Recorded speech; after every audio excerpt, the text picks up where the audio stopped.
Olá, meu nome é Adriana Rios e eu tô aqui para falar um pouquinho sobre a gestão financeira do negócio, mais em específico sobre o caixa, sobre a importância do gerenciamento, da gestão desse caixa e da análise dos números que esse caixa vai nos mostrar, né? Então você entender de onde vem o dinheiro, quais são as fontes de faturamento, quais são os recebimentos que a empresa tem e terá futuramente e quais são os gastos, quais são as fontes de saída, quais são as despesas da empresa, para onde o dinheiro da empresa está indo.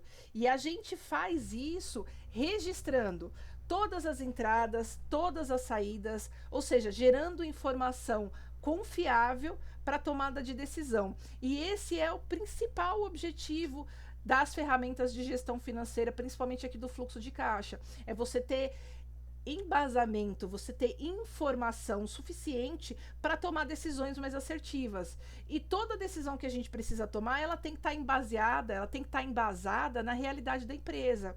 Quando eu vou programar férias, quando eu vou programar uma rescisão, quando eu vou programar um investimento, a compra de um equipamento, o meu fluxo de caixa permite que eu compre esse equipamento à vista, ele permite que eu pague uma parcela de quanto? E qual que é a melhor semana do mês para eu encaixar essa parcela?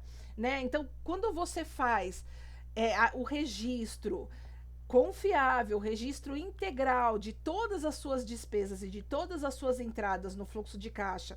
E quando você faz uma projeção desses números, você sabe o que você tem DAS simples para pagar dia 20, você sabe que você tem folha de pagamento para pagar no dia 5, você sabe que você tem FGTS, GPS para pagar no dia 20, você sabe que dia você paga o aluguel, que dia é a conta de água, de luz, de energia, que dia é aquela parcela que você tem junto ao banco de um investimento. Então você consegue projetar saídas e também você consegue projetar entradas. Você projeta suas vendas, né? No próximo mês, daqui a 2 meses, daqui a 3 meses, quanto será meu faturamento? Quanto eu estou projetando de faturamento?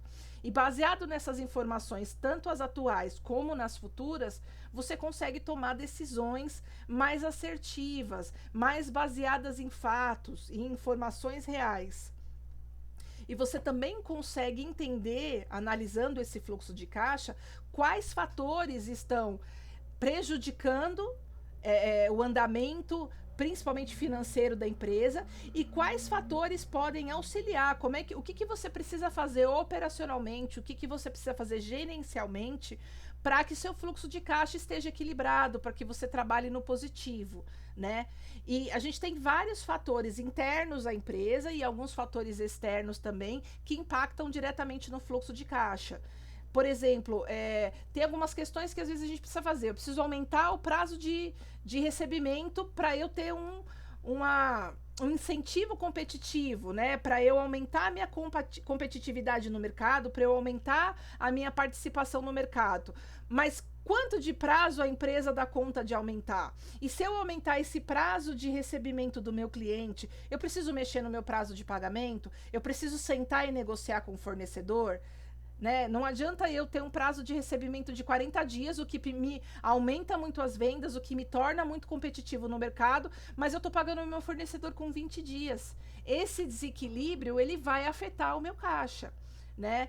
Ou quando você faz uma compra que ela não está baseada na projeção de vendas, vem o seu fornecedor e diz: olha, eu estou com preço imbatível, então vamos lá, manda 1 tonelada desse produto. Só que esse volume ele é incompatível com o seu volume de vendas. Isso vai afetar o teu fluxo de caixa. Ou seja, você vai ter um valor muito alto em produtos para acertar, que não vai ser compatível com a sua venda. Assim como estoque alto, você tem um estoque alto que é incompatível com o giro da empresa. Eu tenho um estoque que é 3 vezes, que é 2 vezes a minha venda no mês, não se justifica. Estoque é dinheiro parado. E estoque tem que ter giro. E esse giro de estoque, ele tem que acompanhar o teu fluxo de caixa. Quando você mantém um estoque muito alto, ou seja, a tua compra, ela não é compatível com a sua saída, com a sua venda, isso também vai afetar o seu fluxo de caixa. Porque você vai precisar pagar o seu fornecedor, mas você não vai ter a entrada dessa venda, porque essa venda nem foi realizada ainda. quando você tem uma diferença muito representativa entre os prazos médios de recebimentos e pagamentos, não há um equilíbrio entre o prazo de pagamento dos teus fornecedores e o prazo de recebimento do teu produto ou do teu serviço. Então você compra uma matéria-prima para produzir o seu produto, você paga ela em 20 dias, mas você recebe do seu cliente em 40. Esse desequilíbrio, ele vai afetar o teu fluxo de caixa, né? Quando você tem políticas salariais ou despesas operacionais, despesas relacionadas à folha de pagamento, que são superiores à receita. E esse é um ponto-chave, inclusive, para tomar decisões relacionadas ao gerenciamento de pessoas.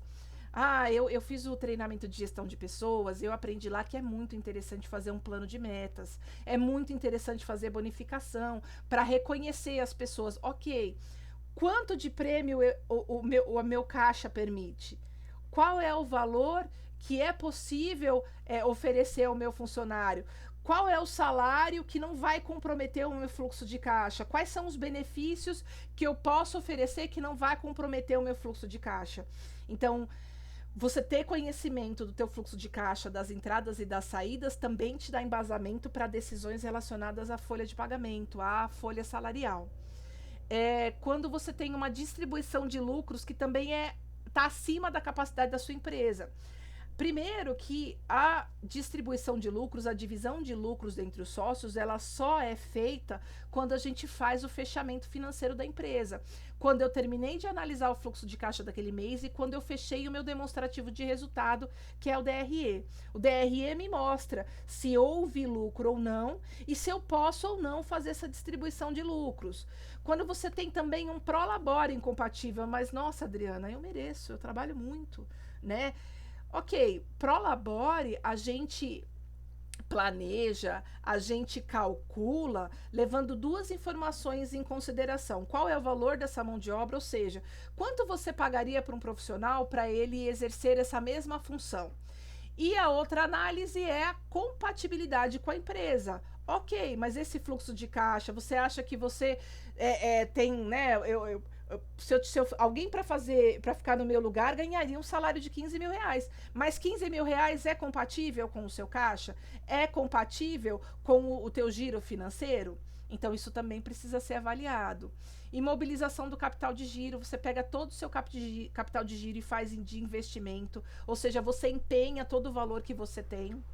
Falta de política de concessão de crédito, né? Muitas vezes, em determinados momentos, a gente precisa acessar crédito para fazer um investimento, para formar um capital de giro. Então, a gente precisa ter isso disponível.